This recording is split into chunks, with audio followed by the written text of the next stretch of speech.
Good morning guys, my name's Alfie and you join me here today at my local day ticket lake in Essex. It's a snaggy little venue and the carp really do like to spend their time in the edge, right under the trees and branches, so we're going to have to fish to the snags to try and catch them, and I'm going to show you today exactly how to do that. Snag fishing can be a really exciting and rewarding way to catch carp, but it's important we follow a few guidelines to make sure that the fish we hook actually sees the back of our landing net. It's the middle of January now and the water temperatures are pretty cold, but snag fishing can be productive all year round, so this is a tactic that you can apply at any time of the year. Now let's take a look at some of the golden rules when it comes to snag fishing.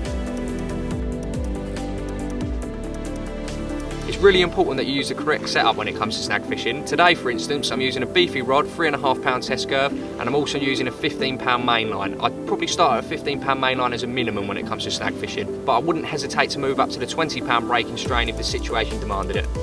So I'm using a strong rod, strong line, but it's also very important that your end tackle is up to the job as well. Rig choice is a personal preference, but you do have to make sure that your hook length and hook are up to the job. You want a really strong hook because at the beginning you're not going to be giving that carp any line and you need to get him away from them snags as quick as possible. Today I'm using one of our new Pinpoint Brute hooks, which is a hook designed exactly for snag fishing. It incorporates an increased wire gauge so I know that when I get that bite that the hook isn't going to straighten. And today I'm using it slip D style with one of our new medium-sized kickers. As I'm snag fishing I need to make sure that my rod is secure.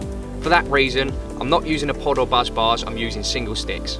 With single sticks I can get them in the ground securely and there's no chance of the buzz bars twisting or the rod pod being pulled in. I always like to have the rod pointing at where the rig is placed, as this gives me the best possible indication.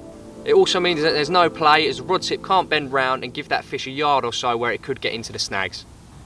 Because I'm snag fishing, I'm fishing locked up. Now what this means is that I'm tightening the clutch on my reel to as tight as it can go, and I don't want the fish to take any line on the take. Sometimes takes can be very violent, so I need to make sure I'm not losing that rod. To do this, I make sure I'm fishing with the single sticks, but I'm also using one of our butt locks and also the siren R3 alarms, which incorporate built-in snag ears. I want to be fishing as close as possible to the snag, but I do need to make sure that I'm fishing it safely as well. Before I attach the rig, I'll have a lead about to make sure that the area is clear of any underwater obstacles. I'll then clip up so that when I do attach the rig, I know that I won't be placing it straight into the tree.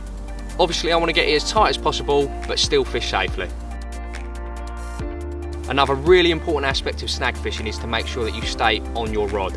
It's not a time for socialising in your mate's swim or having a walk to check other areas, as you don't know when that take could come. You need to stay close to your rod at all times so that if you do get the bite, you're ready quickly. So if you do get a bite, the first thing you need to do is pick that rod up and walk backwards. You don't want to be able to give the carp any line, and you need to make sure that it's clear of any snags and out into the open water. Once it's clear from the snags, you can then play it as if you were in any other normal fishing situation. Something you should certainly avoid when snag fishing is slack lines. Now if you were to fish a slack line, you're giving that fish not only extra movement to get in the snag, but you're also delaying the indication that when something happens at the rig end, you want it to be directly happening at the alarm end. I'd also avoid using back leads, as this doesn't put you in direct contact with a fish and it could give that fish that extra little bit of play to make it into them snags. Today I'm using a lead clip setup, so if the lead was to touch any of the woodwork underneath the surface, it will eject, as fish safety is paramount. Successful snag work is about fishing with strong tackle and preventing the carp from taking line in the first place. A good snag angler isn't just fishing for bites, you want to land every fish that picks up your rig. And there we go, the perfect example of what can happen when you fish the snags, not only effectively but also safely. By employing a tight line, the fish had no give, no movement to go into the snags, and within seconds I was playing it in open water safely into my landing net. Hopefully what I've shown you throughout this film you can employ in your own fishing, and you'll be catching fish just like this when you're on the bank.